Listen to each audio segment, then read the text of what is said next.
This is one of the moments in the history of the world, and of course in the history of the alliance of the transatlantic community, which is more intense and more fluid than probably ever before. I mentioned this at the Reuniune Day yesterday, at the reception, that probably 20 years ago when the fall of communism occurred, nobody could have anticipated such a fantastic dynamism in Europe, but also nobody could have anticipated that only after 20 years we'll see the world realigning itself with such velocity and sometimes with such brutality. Because today, security and defense are not anymore traditional as we used to know them. And of course, after the operation in Libya, the role of NATO is again under a new set of transformations. This is why Romania, like always, is privileged to host such an important meeting, and also will try with modesty to be a catalyst of a conversation among the politicians and parliamentarians that are dedicated to this subject, and of course to the cause of stability and peace, not only in the transatlantic community but also in the world as such. We are also looking forward to welcoming very strong national delegations from member states and also from NATO partners. And we are also looking forward to many bilateral meetings, of course with the Secretary General of NATO, Mr. Rasmussen, who is here and will be visiting with us, the President of Romania, but also with the delegations. And please don't hesitate. If you feel the need of any additional bilateral contact with me, with Mrs. Anastasia, both of us, or our colleagues, please call on us. We are here to use this platform to multiply the contacts between the parliaments of Romania and our guests and this delegation. Of course, we are also very much concerned, also in Romania, by the fact that this economic crisis has hampered defense budgets, at least in Europe.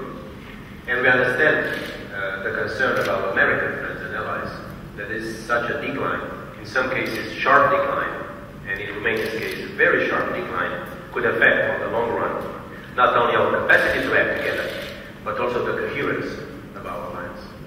And this is something that I'm convinced will be raised during this meeting, and of course national parliaments approving budgets. This is probably a very topical subject during this parliamentary assembly of NATO here in Bucharest. When Romania joined the alliance, we committed ourselves to 2-point-something, 38. Minister Meleshkava corrects me. He was my boss when I was much younger, so he continues to correct me. 238, and probably this year Romania will be at only 0.8. So this is something that, despite the crisis, I think we should try to find some ideas. We'd also like to look into what the Lisbon summit has been proposing, including in this respect. Romania is very much interested also in the concept that the Secretary General of NATO has put forward, which is smart defense. And we'd like to talk to our colleagues and to all of you as ambassadors of our body and partners of NATO. How can we eventually pool resources together? Because it's one thing to put more money into defense. It's critical for Romania and countries like Romania to have a more predictable multi-annual budgeting for defense. And now we're looking to the American situation where the Pentagon is going in front of the US Congress with a quadrennial defense review, proposing for the next 4 years, as NATO has decided upon in Lisbon, that we should have a more predictable budgetary framework. But besides more money from the national budgets, the question is, can we pool resources together? Can we do things together? Can we also talk and cooperate with non-NATO members from our region and from our regions? How can we use and transform the Mediterranean dialogue of NATO after Libya and after the Arab Spring? These are fundamental questions, and this is probably the kind of meeting where national positions will be less, how should I put it, stiff, like foreign ministers, defense ministers, or ambassadors will eventually speak, because that's about an official position. But parliamentarians have more freedom in speaking up. I think it's our obligation to move into this thing. Where Romania is very interested is in cyber defense and energy defense. These are the two new concepts and two new directions that the Lisbon NATO summit has proposed to the member states.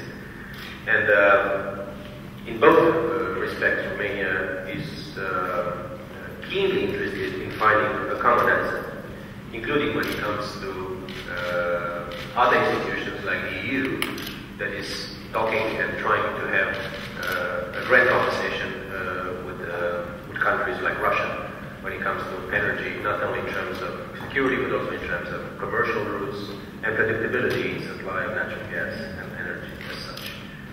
And the last issue that I would like to raise is the preparation that I believe the NATO Parliamentary Assembly in Bucharest should address, is what should be addressed in Chicago in 2012 at the next NATO summit. Because again, as I mentioned, and I think this is something that everybody understands and everybody agrees upon, not on the solutions, but on the diagnosis of the situation. We're in such a fluid time in world history. We're in such an unpredictable time in terms of geoeconomics and geopolitics that this kind of conversation among decision makers of like-minded nations, NATO members, prospective members, and partners of NATO is critical. Many people were talking about 10 years ago, 15 years ago, the relevance of the alliance. I think the more we go into the corridors of history, the more we understand the need of the alliance, and the need of a strong alliance that is also understanding the need for partnerships. And the last point is the situation that will happen after the NATO withdrawal from Afghanistan. Romania will stay, and Romania has decided this as a national position, and this is something that I believe also the National Parliament is endorsing, that we are there because we believe this is important for NATO and this is important for global stability. But it's also very important that the crowding out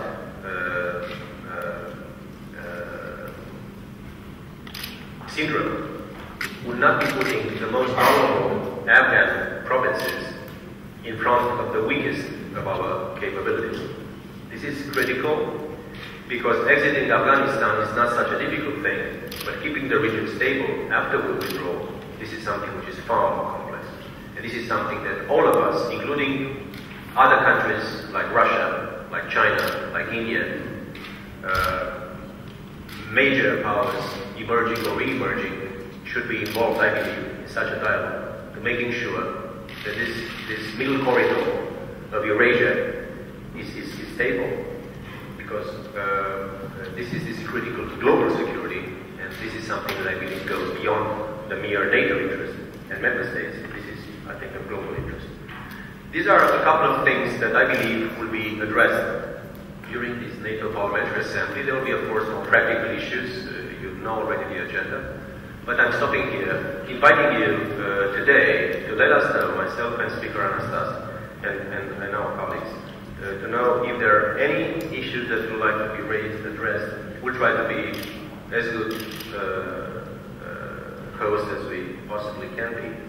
And despite this difficult economic situation in Romania, we try, with our modest resources, to offer decent and pleasant conditions to our friends and allies.